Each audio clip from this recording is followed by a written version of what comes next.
تلقى الوحي عنوانا وشاد من نوره في القلب إيمانا وغذ في السير يبغي العلم ملتمسا أصوله فحباه الله رضوانا علم الشريعة تاج عز لابسه يشدو به ألقا سعدا وجلانا. السلام عليكم ورحمة الله وبركاته. بسم الله الحمد لله والصلاة والسلام على رسوله الكريم أما بعد ዛሬ ዑስማንን በሌላ መልኩ እናነሳለን ኢንሻአላህ። ፈትህ መካ ላይ ዑስማን ረዲየላሁ ዐንሁ ረሱል ሰለላሁ ዐለይሂ ወሰለም ዘንድ ትልቅ ቦታ እንዳላቸው የሚያሳይ ክስተት ተከስቷል። ተሰሚ እንደሆኑ ሽምግልናቸው፣ ጥያቄያቸው ረሱል ሰለላሁ ዐለይሂ ወሰለም ዘንድ ቦታ እንዳለው የሚያሳይ ክስተት አለ።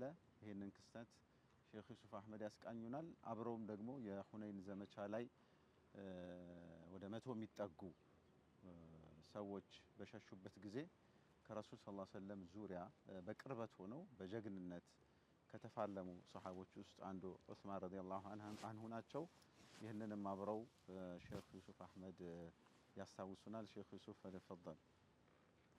بسم الله الرحمن الرحيم الحمد لله رب العالمين والصلاة والسلام على نبينا محمد وعلى آله وصحبه أجمعين والتابعين لهم بإحسان إلى يوم الدين. ما بعد بمكتل سيدنا عثمان بن عفان رضي الله عنه وأرضاه مكة يتكفتش جزء ينبرون كستتنا عثمان يا كهيدتنا يقوم بتنمينا يا نالا يا الله ملك تنيا صلى الله عليه وسلم مكان سيكفتو من نجر እንደገጠማቸውና ምን እንዳነሳሳቸው ያው ታሪክ ይጠቅሰዋል።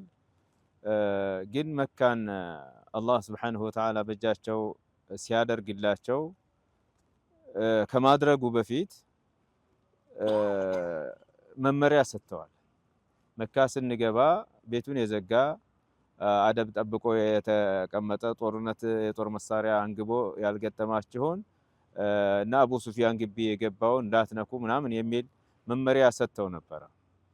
ነገር ግን እዛው ውስጥ 5-6 ሰዎችን የትም ቦታ በታገኛቸው ምቷቸው ወለው ተዓለቁ ቢአስታር الكعبة كما قال صلى الله عليه وسلم በካዕባ መጋረጃ እንኳን ተንጠልጥለው እንዳው እንደ ወሲላ እንደ ምንድነው እንደ መከላከያ አድርገው በካዕባ ክብር ሸሽቷልና ይቅር ይማር ይባላል መስሎት የሚጠጋ ሰው እንኳን ብታገኙ እንዳትተው በሉት ያሉበት ሁኔታ ነበር እና በሰጣቸው ተስፋ መሰረት ኢነ الذي فرض عليك القرآن لرادك ብሎ አላህ Subhanahu Wa Ta'ala መጀመሪያም ገና ሲወጡ ከመካ መባባትና ማዘን ስሜት ነበረባቸው። አላህ Subhanahu Wa Ta'ala ቃል ገብቶላቸዋል በእጃቸው መካ መልሶ እንደሚያስገባላቸውና አደረገላቸውን ሆነ ተረጋገጠ። መካን ከፍተው በእጃቸው ሲቆጣጠሩ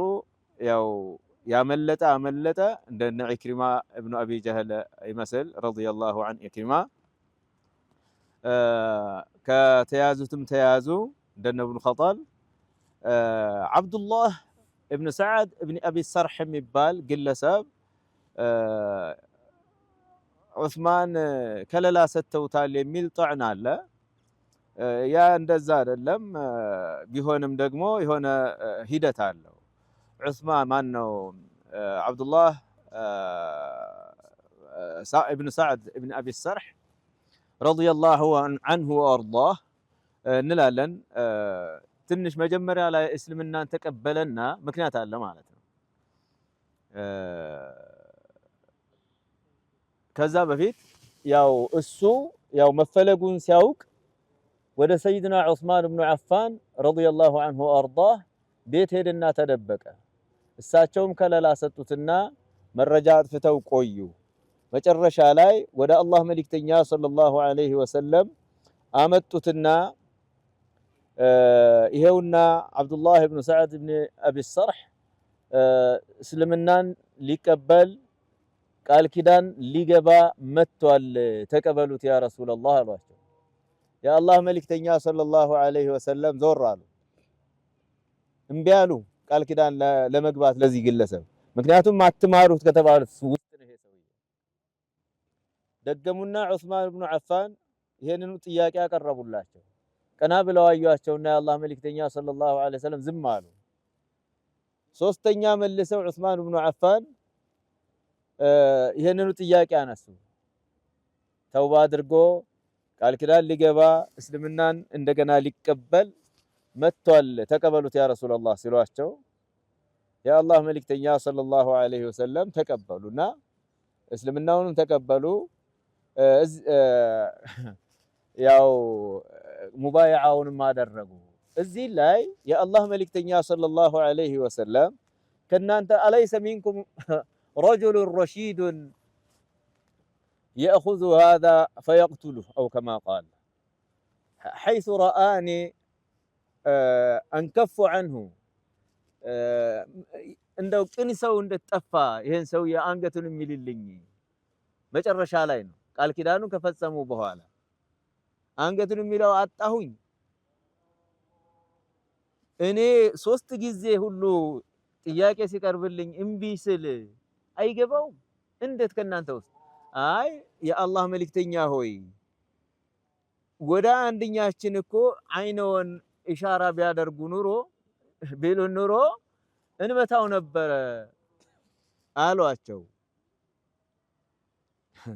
ለአላህ መልእክተኛ ኻኢነተል አዕዩን ኻኢነተ አዕይን ሊኖረው አይገባም።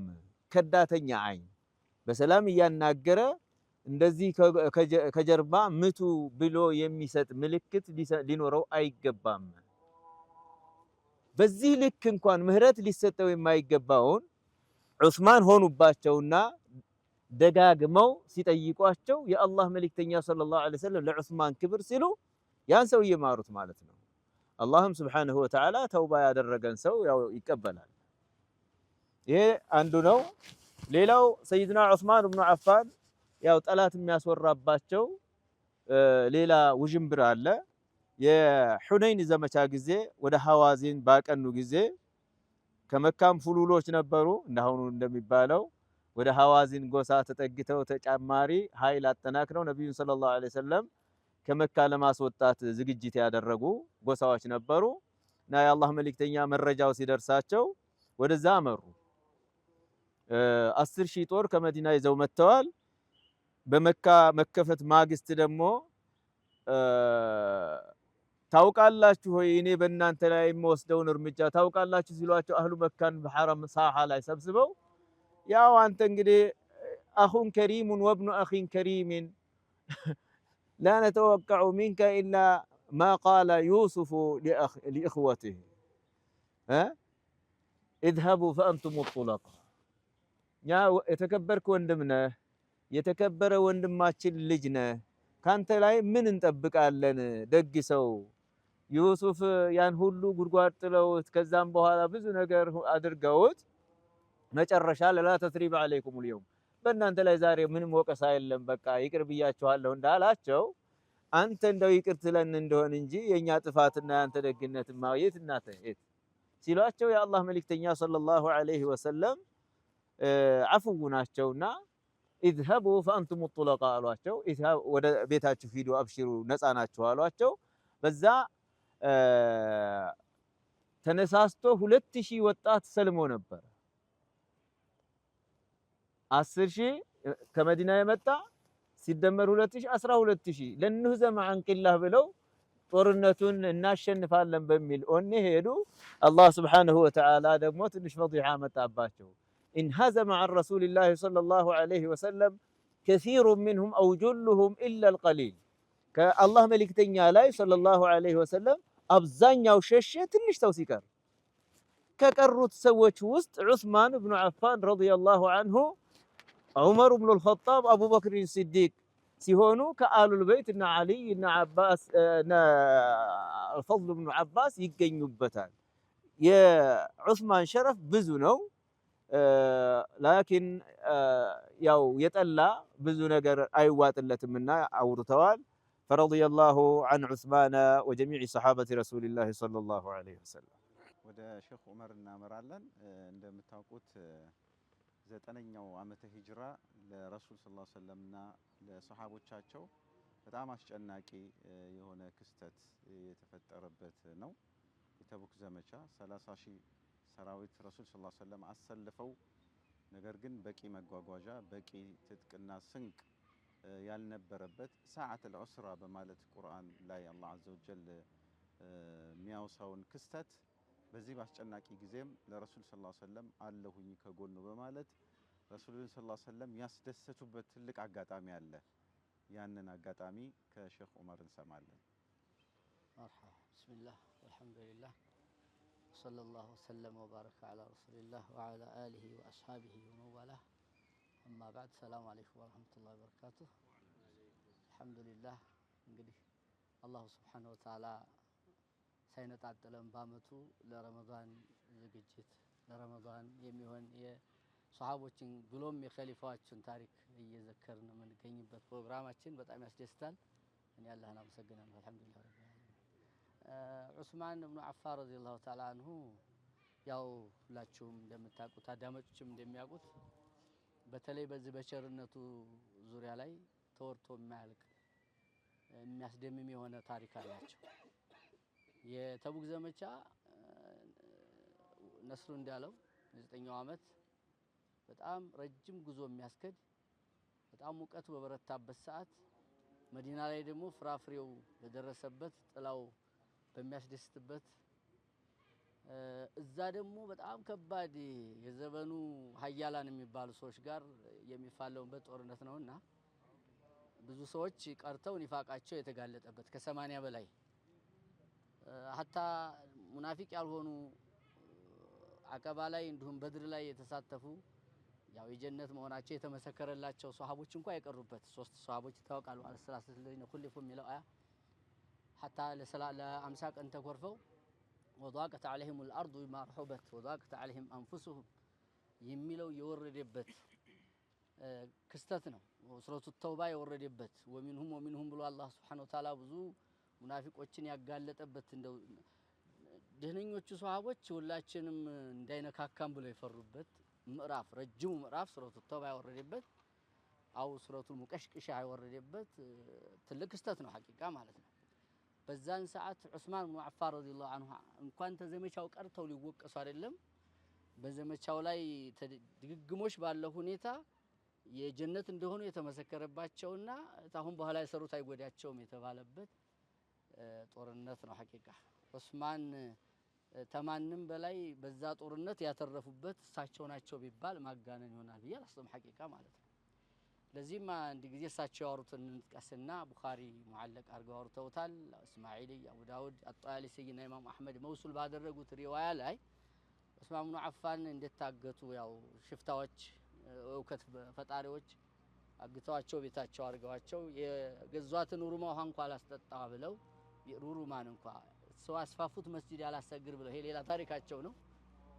ብቅ ብለው ሷሃቦችን አንሹዱኩሙላህ ወላ አንሹዱ ኢላ አስሐበ ረሱሊላህ ሰለላሁ ዐለይሂ ወሰለም ብለው የጠየቁበታል። በአላህ ጠይቃቸዋለሁ ማንንም አልጠይቅም ደግሞ የረሱልን ሷሃቦች እንጂ ሰለላሁ ዐለይሂ ወሰለም ብለው ነብዩ ዐለይሂ ሰላቱ ወሰላም በተቡክ ዘመቻ ጊዜ መን ጀሃዘ ጀይሽ العسرة فله الجنة فجهزتها የዑስራዋን የዛች አስቸጋሪዋን ወታደር ባስቸጋሪዋ ጦርነት የተሳተፉትን ወታደሮች የሸኘ ሰው ለሱ ጀነት አለው ብለው እኔ ሸኝቼ የለም ወይ ብለው ሲናገሩ ያ ሁሉ ሱሐባ ነዓም ነው ያሉት አይደል። በራስዎ አንደበት ጠይቀው ሁሉም ሱሐቦች ረዲየላሁ ዐንሁ በሰዓቱ የነበሩት አዎን ብለው የመሰከሩበት ክስተት ነው። አስቡ ነብዩ አለይሂ ሰላቱ ሰላም ወማ ينطق عن الهوى إن هو إلا وحي يوحى በሳቸው አንደበት የጀይሽ العسራን የሸኘ ሰው ጀነት አለው። ሱብሃንአላህ ዑስማን እጃቸውን የዘረጉበት ያኔ ጀነትን የገዙበት ክስተት ነበር። ሐቂቃ ወደ ዝርዝሩ ሲገባ የኛ ዘመን ሀብታሞች ራሳቸውን የሚንቁበት እኔ በሀብታቸውም ባሰጣጣቸውም የዘመናችን ሀብታሞች ብዙ የሚያደርጉ ይኖራሉ። ከዑስማን ጋራ ራሳቸውን ቢያወዳድሩ ያፍራሉ ብዬ የማስብበት ሁኔታ ነው። በዘመኑ የነበረው ሀብታቸው ግመል፣ በዘመኑ የነበረው ገንዘባቸው ወርቅ፣ እንደዚህ ነው። ወርቅ አስብ እንግዲህ ዛሬ ለጆሮ ለአንገት ለጣት ብዙ የሚያዳግት ሁኔታ ላይ ነውና በዛን ጊዜ ዑስማን ብኑ አፋን ረዲየላሁ ተዓላ አንሁ ትርሚዚና አህመድ በዘገቡት ሪዋያ ቢሰነድን ሐሰን አብዱራህማን ሰሙራ ባስተላለፈው 1000 ወርቅ አንዷ ወርቅ ለአዳማጭ 4 ግራም ከሩብ ናት አይደል? 20 መስቃል 85 ግራም ነው ስናካፍለው እንደዛ ነው የሚመጣው። 1000 ወርቅ በ4 ግራም ከሩብ አባዙትና ወደ 4000 ምናምን ግራም ማለት ነው። እንግዲህ ይሄንን ሁሉ አምጥተው በጨርቃቸው ሱብሃንአላህ ወርቅ በጨርቅ አምጥተው ሲያፈሱት የዛን ጊዜ ነብዩ አለይሂ ሰላቱ ወሰላም ማ ضر ዑስማን ما عمل بعد اليوم ከዛሬ በኋላ ዑስማንን የሰራው አይጎዳውም ያሉበት በዛን ሰዓት ነው። ነብዩ አለይሂ ሰላቱ ወሰላም እያገላበጡ ይላል እንደዚህ በጣም ያጅባል። ሱብሃንአላህ ሀብታቸውስ ምን ያህል ነው የሚለውን ወይም ጨርሶ አምጥተውታል ሊሆንም ይችላል። እንግዲህ ይሄን ያህል ነው። በግመል ዙሪያ ያረጉት ሲወራ ሱብሃንአላህ እንደዚሁ አህመድ አቡ ዳውድ ጣሊሲና ትርሚዚ ላይ አብዱራህማን ብኑ ኸባብ አልሱለሚ የሚባለው ሲያስተላልፈው ነብዩ ሰለላሁ ዐለይሂ ወሰለም መንበር ላይ ሆነው فحث على جيش العسرة خطبه አረጉና በጀሽ العسرة ላይ ቅስቀሳ አረጉ። ወጭ አስፈልገዋልና ቅድም ወንድማችን እንዳለው ከ30 ሺህ በላይ ወታደር የሚጋልበው ያስፈልገዋል። ቦታው ቅድም እንዳልኩት ርቀት ነው። 14 ቀን ያስከዳል ነው የሚባለው። ከዛም በላይ ሊሆን ይችላል። ያን ሁሉ በእግር አይቻልም። ግመል ወይ ፈረስ ወይ ያስፈልጋቸዋልና ነብዩ አለይሂ ሰላቱ ወሰላም ለነዚህ ሷሃቦች ግዴታ የሚጋልቡት ማፈላልግ ስላለባቸው ሷሃቦች ቅስቀሳ አድርገዋል። በዛን ሰዓት ዑስማን አለየ ሚአቱ በዒሪን ቢአህላሲ ወቅታቢያ 100 ግመል ተነ አስፈላጊ መሳሪያዋ አሟላለሁ አሉ። ከዛ ቅስቀሳ አረጉ። አሁንም አሉ ስንት ድረስ ይባላል? 940 ግመል ድረስ። ይሄን ብቻ አልበቃቸውም። ለ1000 መሙሊያ 60 ፈረስ ከሚያስፈልገው መሳሪያ ጋር አሟልተው ቁጭ አደረጉ። በዚህን ጊዜ ነው ነብያችን አለይሂ ሰላም በድጋሚ ዑስማንን ከዛሬ በኋላ የሰራው ምንም አይኖርበትም በሚል እየጠቀሱት ማለት ነው። ይሄንን ስንድይ ሲያብራሩት አይጎዳቸውም ማለት የማይማር ወንጀል አላህ እንዳይሰሩ ይጠብቃቸዋል ማለት ነው ብላ አብራሩታል። ሌሎችም ብዙ ዝርዝሮች ይኖራሉና ዑስማን ብኑ አፋን እንዲህ ያሉ ቸር የነብዩን አለይሂ ሰላቱ ወሰላም ፊት ፈገግ ያደረጉ ልባቸውን ያስደሰቱ እዚሁ በህይወት እያሉ የጀነት የተባሉ በመስጠታቸው የተነሳ ማለት ነው። እዚህ ላይ የዘሃብይን ብቻ ብዬ ለማቆም እገደዳለሁ ነው። في سير أعلام النبلاء ما أنفق أحد أعظم من نفقة عثمان رضي الله تعالى عنه በጥቅሉ ነው ያስቀመው እሳቸው የታሪኩ ባለቤት ዘሃብይ እንደ ዑስማን ትልቅ ወጭ ትልቅ ስጦታ የሰጠ አይገኝም ነው ያሉት። የተቡክቻ ብለው አይደለም ያስቀመጡት እሳቸው ማለት ነው። አጠቃላይ ሲታይ ይሄ ነው። والذين يلمزون المتطوعين من المؤمنين في الصدقات ተተባሉትም እንግዲህ አንድኛው ናቸው። በአብዱራህማን ብቻ አይደለም አላህ ጀምዕና ያረጋቸው እንደምታውቁትና ቁርአንን በዚህ የተነሳ የሙናፊቆችን ነውር ለምን ሰጡ ብሎ የሚያነውራል። ዛሬም ሰዓት የሚያደናቅፍ ኸይር አለና ያዛም ጊዜ ነበር። አላህ Subhanahu Wa Ta'ala እነዚህን የሰጡትን ሰው የሚያደናቅፉትን ሰዎች ሰኺረ አላሁ ሚንሁም ወለሁም አዛቡን አሊም ለመጨረሻ ላይ አላህ ያሾፍባቸዋል እነሱም አሳማኝ ቅጣት አላቸው ብሎ ያስቀመጠላቸው የተከላከለላቸው አላህ በአያቱ ማለት ነው። ሱብሃንአላህ አላህ እንዲህ ያሉ ሀብታሞች ዛሬም አላህ ይስጠን። ለዲን የሚያግዙ ለዲን የሚያወጡ ብዙ ቀዳዳዎች አሉብን። እነዛ ቀዳዳዎች አላህ የሰጣቸው ሰዎች ዛሬ ጀነትን ታልገዙበት ቀዳዳው የማይሸፈን እነሱም ጀነትን ለማግኘት ብዙ ያዳግታል አይደል? አዎ ነብዩ ሰለላሁ ዐለይሂ ወሰለም ባለ ብዙዎቹ ነገ በደረጃ ባለ ትንሽ ናቸው፣ በቀኝም በግራም በፊትም በኋላም የሰጡ ካልሆኑ በስተቀር ብለዋል። እንዲሁ ዑስማን ሀብታሞች ጊዜው እንዲያልፋችሁ ስሩበት ነው የምለው። ወላሁ አለም። ሰላም አለይኩም ወራህመቱላሂ ወበረካቱ። እንግዲህ እኔ አንድ የተረዳሁት ነገር አለ። ይሄን ሀሳብ ትጋሩኛላችሁ ብዬ ተስፋ አደርጋለሁ።